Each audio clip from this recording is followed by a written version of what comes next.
TheSmartLocal.com.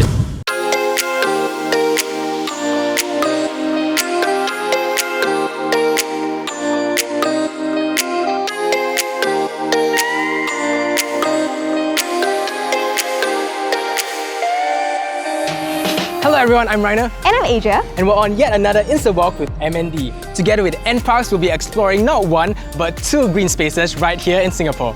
That's right, because today we'll be visiting the newly revamped Marsiling Park as well as the iconic Singapore Botanic Gardens. Now, Singapore has over 350 parks and 4 nature reserves, so it's no wonder that we've gained a reputation as a city in a garden. But most importantly, these green spaces provide a much-needed respite from the hustle and bustle of the city for Singaporeans of all walks of life. Exactly! So without further ado, Adria, are you ready to check out these two parks? Yes, let's go!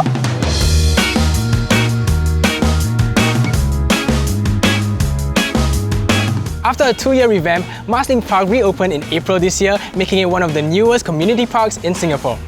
Amidst the flora and fauna of this park, there are 3 specially designed play areas for kids of all ages. Not only can you enjoy these swings at Ribbonscape, Or make some music and fun play. you can also challenge yourself at Adventure Play's butterfly-shaped rope net playground.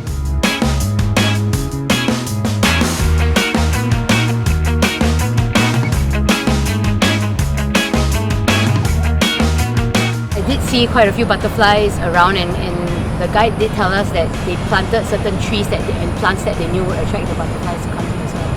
So it's quite cool.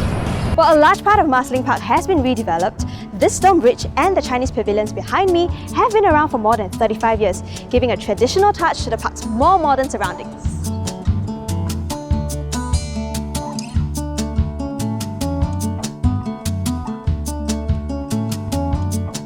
Something else that has been retained in this park is this 3-story viewing tower, which gives visitors a bird's-eye view of the surrounding park and lake. While the structure of the tower has remained unchanged, it has since been enhanced with green landscaping to give it a fresh new look. I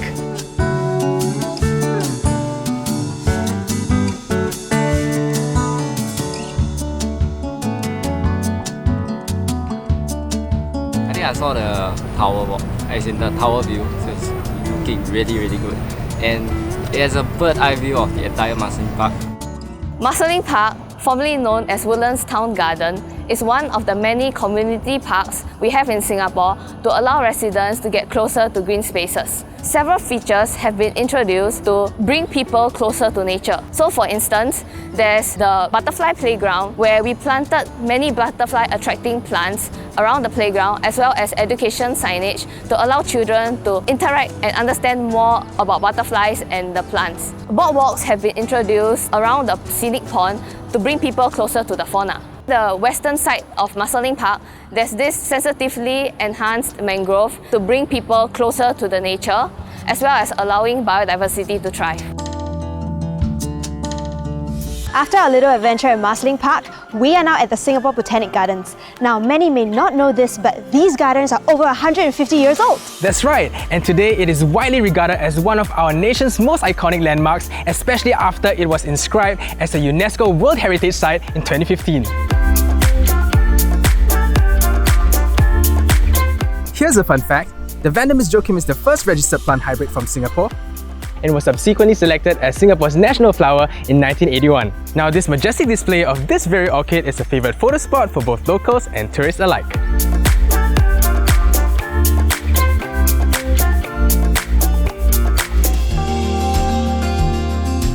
As iconic as the Singapore Botanic Gardens itself, the bandstand was built back in 1930 and has retained its original form over the years. It was once host to regular music performances, but today its elegant design has made it a popular spot for many wedding photo shoots.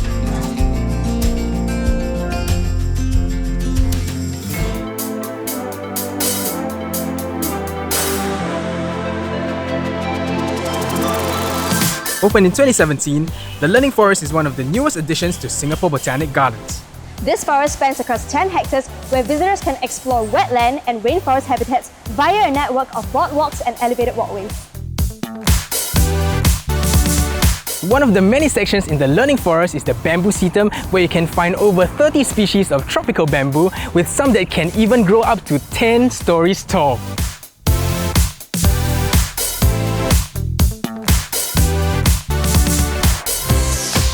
There's no better way to see all this greenery than via the SPH Walk of Giants, a 260-meter long and 8-meter tall elevated boardwalk. And as the name suggests, you'll be walking amongst towering trees that can grow up to 60 meters in height. But if you're tired from all the walking, take a break at the canopy web where you can lie on these rope beds to gaze up into the trees' crowns. Last but not least, we're at the Capo Discovery Wetlands, a 1.8-hectare restoration project. It is home to plant species which are typical of freshwater forest wetland habitats in the region, which are highly endangered today.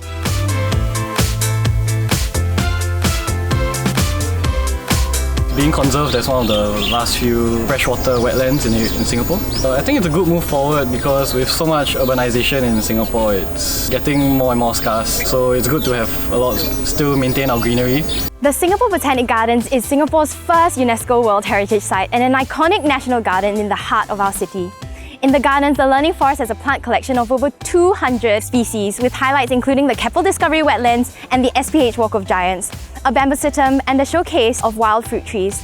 The elevated boardwalks provide unobstructed views that bring people close to the forest floor, mid-forest level and the canopy. The Learning Forest integrates with the garden's existing rainforest to strengthen the conservation of native flora and fauna. It also serves as an important reference for the ongoing research of restoration ecology around the region. While some are taking a break here at the Learning Hut, many others are taking time to upload their best pictures onto Instagram. And in a while, we'll find out the 3 people who got the best shots in both Marsiling Park and the Singapore Botanic Gardens.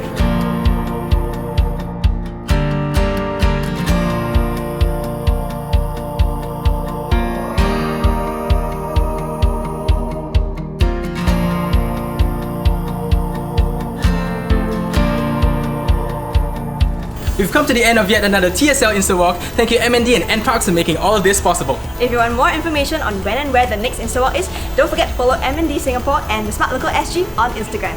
Until next time. Woo!